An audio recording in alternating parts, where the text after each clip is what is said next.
আমি দুইটা দাও নিয়ে আসছি ধারালো করার জন্য।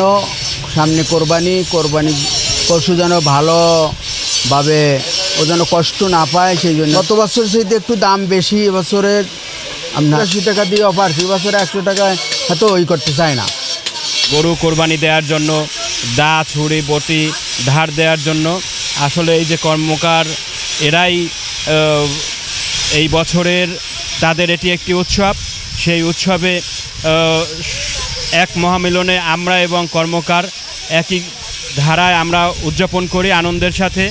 আজকে তাদের একটি মৌসুম চলতেছে, এখানে তাদের জীবনমান যেন উন্নত হয়। তাদের পরিশ্রম যা আসলে সেভাবে তারা দাম নিচ্ছে না, তারা আমাদের দিক তাকাচ্ছে এবং আমরাও তাদের দিক তাকিয়ে তাদেরকে সেভাবে আমরা মূল্যায়ন করে আমরা তাদের শ্রমের ন্যায্যতা দিয়ে থাকি।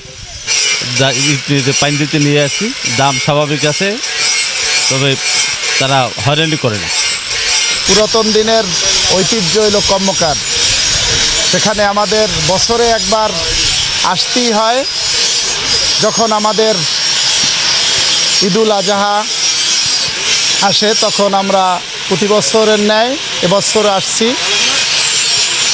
কর্মকারের কাছে দা বটি এবং ছুরি কেনার জন্যই এখানে আসা হয়েছে। প্রথমে তারা বিভিন্ন ধরনের, গতবারের তুলনায় এবছরের দামের পরিমাণ একটু বেশি। দাঁড় দিতে আসছি যেন গরু হোক, মহিষ হোক, ছাগল হোক, কোরবানি করার জন্য যা কিছু অস্ত্র দরকার, ওই অস্ত্র যেন সুন্দরভাবে ধার হয়, যেন কোরবানি করার জন্য যেন পশু কষ্ট না পায়। এই জন্য আমি এই দোকানে আসার কারণ। আর এর আশা করি যেন সকলেই সুন্দরভাবে ধার দিয়ে দেয় এবং সকলেই যেন অস্ত্র এইগুলো ধার দিয়ে নেয়।